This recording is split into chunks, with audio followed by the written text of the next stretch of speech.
Additional collector గారిని సుమారు 12 గంటల 20 నిమిషాలకి ఇట్లా గ్రామ వాస్తవ్యుడు వచ్చి ఇట్లా అడుగుతున్నారు అంటే పర్వాలేదండి 2 కిలోమీటర్ల దూరంలో వెళ్తున్నాము అని తీసుకుని వెళ్ళి అక్కడ కూడా ఉన్నారు కాబట్టి వాళ్ళ అభిప్రాయం తెలుసుకుని వద్దామని వెళ్ళటం జరిగింది. అయితే అప్పటికే కొంతమంది ముందస్తు ప్రణాళిక ప్రకారం కలెక్టర్ గారు దిగి వాళ్ళ దగ్గరికి వెళ్తున్న సమయంలోనే టెంట్ దగ్గరికి వెళ్తున్న సమయంలోనే ముందు స్లోగన్స్ ఇచ్చారు. కలెక్టర్ గారు వారికి నచ్చజెప్పి మేము ప్రజాభిప్రాయాల సేకరణ కోసం వచ్చాం, దీని మీద మీ అభిప్రాయాలు చెప్పవచ్చు, మీరు దాన్ని మేము రికార్డ్ చేసుకుంటాం అని చెప్తున్నంత సమయంలోనే కొంతమంది అక్కడ ఫార్మర్స్ వీళ్ళందరూ కూడా మంచిగానే మాట్లాడుతున్నారు, కొంతమంది ప్రొటెస్ట్ చేస్తున్నారు. బట్ కొంతమంది ఆల్ ఆఫ్ సడన్ కావాలని ఒకేసారి రెవెన్యూ సిబ్బందిపై, లింగానాయక్ గారిపై, అట్లాగే కడా చైర్మన్ గారిపై అటాక్ చేయడం ప్రారంభించారు. ఇంతమంది ఎంతో చెప్తున్నప్పటికీ వాళ్ళు కొంతమంది యువకులు వినకుండా తర్వాత కలెక్టర్ గారు గో బ్యాక్ అని చెప్పి కలెక్టర్ గారు వాళ్ళ సిబ్బందిపై దౌర్జన్యం చేయడంతో పాటు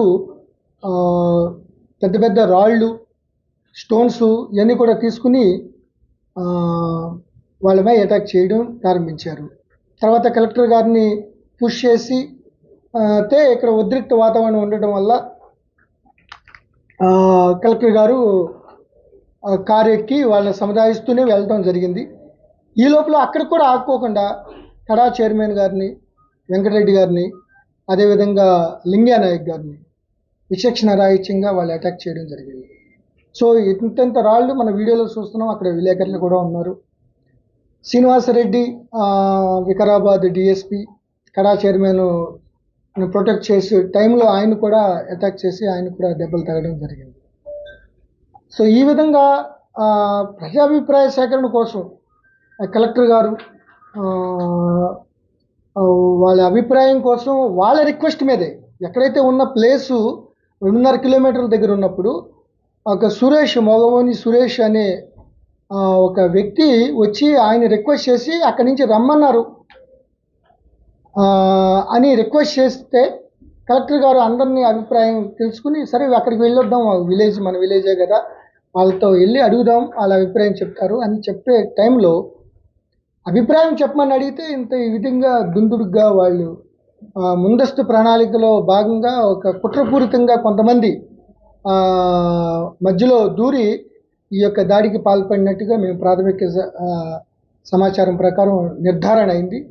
ఇప్పటికే 3 ఎఫ్ఐఆర్లు రైటింగ్ మంచి గట్టి సెక్షన్లు వేసి, ఎందుకంటే ఏ రాయి ఎక్కడ తగిలినా కూడా అది ప్రాణాపాయం సంబంధించింది. చూస్తూనే ఉన్నాం. కారును బదల్లో కొట్టారు, కారును డ్యామేజ్ చేశారు, ఇష్టం వచ్చినట్టు రాళ్ల వర్షం కురిపించారు.